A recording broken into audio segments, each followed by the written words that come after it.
Bismillahirrahmanirrahim. Assalamualaikum warahmatullahi wabarakatuh. Alhamdulillah, alhamdulillah, wassalatu wassalamu ala rasulillah, amma ba'd. Alhamdulillah, senang sekali bisa bertemu kembali di audio Magnet Rezeki.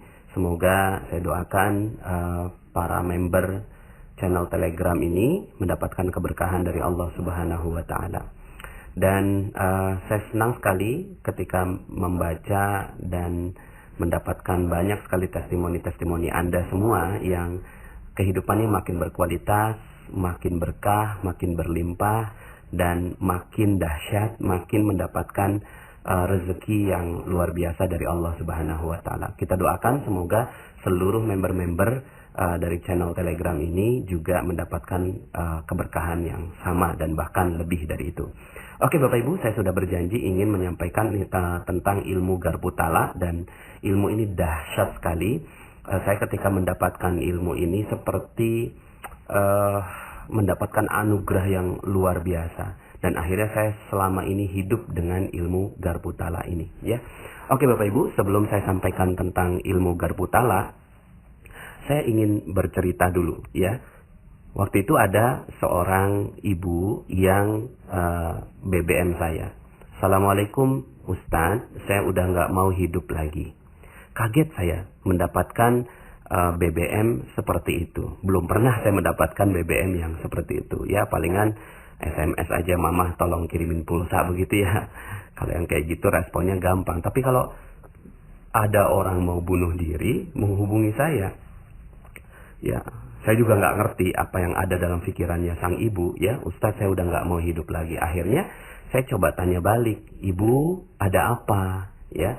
Kemudian akhirnya sang ibu bercerita, iya Ustadz, saya punya anak laki-laki umur 1 tahun meninggal dunia, ya. Meninggal dunia mah biasa, tapi kenapa kok sang ibu ini udah sampai udah nggak mau hidup lagi? Ternyata meninggalnya dengan cara yang tragis Bapak Ibu, ya. Sang suami mundurin mobil, sang anak main di belakang, lalu kemudian akhirnya kelindes. Dua orang kakaknya melihat dengan mata kepala sendiri sang adik dilindas mobil oleh sang ayah. Berteriak kencang, lalu kemudian sang ibu yang ada di belakang mungkin lagi masak atau apa, kemudian keluar dengan tergopoh-gopoh dan melihat anaknya meninggal dunia. Lalu kemudian dia gedor-gedor gitu ya, pintu kacanya, baru kemudian sang ayah turun, ya. Akhirnya empat orang hamba Allah melihat dengan mata kepala sendiri sebuah kejadian yang teramat dahsyat buat kehidupan mereka.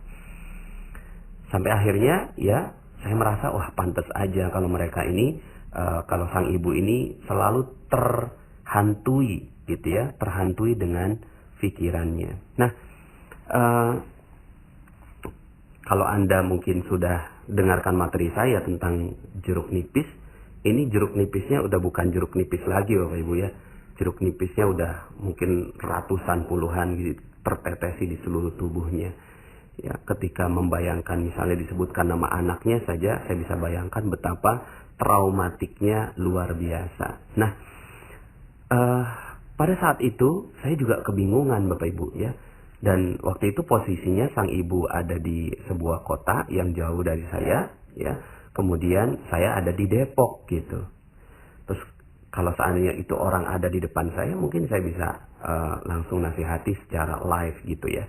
Tapi ini orangnya jauh, bagaimana caranya? Ya, nah disinilah korelasinya ilmu Garputala Bapak Ibu. Waktu itu kemudian saya bilang begini, ibu, kalau ibu percaya sama saya, tolong ibu ambil air wudhu gitu.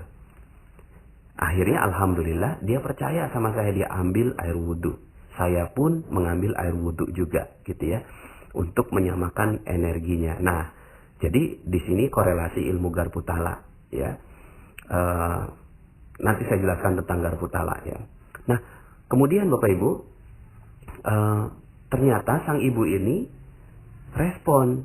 Waktu itu saya berpikirnya sederhana. Seseorang yang sedang galau luar biasa, khawatir, marah, cemas, kalau wudhu insya Allah bisa jauh lebih tenang gitu kan. Itu aja pikiran saya untuk membantu sang ibu. Tapi ternyata dia BBM lagi. Alhamdulillah Ustaz, saya sudah wudhu. Sekarang apa yang harus saya lakukan gitu ya. Kemudian akhirnya saya bilang begini, ibu temennya wudhu, sholat deh saya bilang gitu ya. Akhirnya dia sholat Bapak Ibu ya. Ternyata dia ajak suaminya. Dia sholat ya, sholat hajat, sholat duha gitu ya. Lalu kemudian setelah sholat, dia hubungi saya lagi. Alhamdulillah Ustaz, saya sudah sholat, sekarang ngapain begitu ya. Kemudian saya bilang begini, coba deh Bu, buka Al-Quran gitu. Sebenarnya saya juga nggak ngerti apa yang terjadi ya. Saya pernah diskusi gitu ya. Katanya ini 30 tahun belum tentu sembuh nih gitu kan.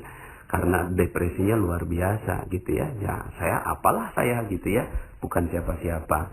Akhirnya saya bilang begini, Bu, temennya sholat Al-Quran, coba deh ibu buka Al-Quran. Siap Ustaz ya. Nah uniknya adalah ketika dia nanya, ayatnya ayat berapa Ustaz gitu. Nah sampai saat itu saya mentok tuh, iya ya ayatnya ayat berapa ya gitu ya. Tapi kemudian akhirnya saya udah nggak sempet nanya orang, udah nggak sempet googling gitu ya Bapak Ibu ya, udah nggak sempet lagi melakukan apapun. Akhirnya saya sekenanya aja, dan itulah awal mula saya ketemu dengan ilmu ini.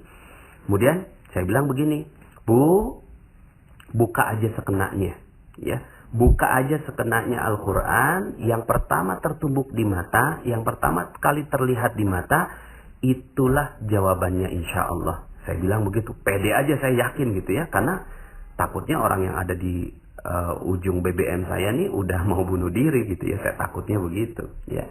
Kemudian akhirnya dia bilang gini, siap Ustadz gitu ya. Akhirnya dia membuka Al-Quran sekenanya ya. Akhirnya saya tungguin gitu ya, sang ibu ini, apa yang terjadi pada sang ibu gitu kan. Saya tungguin ini sang ibu. Akhirnya kok nggak hubungi saya lagi, saya takut kejadian nih gitu kan. Akhirnya saya hubungi dia duluan gitu ya, Bu, gimana kabarnya gitu ya. Subhanallah Bapak Ibu, jawabannya luar biasa.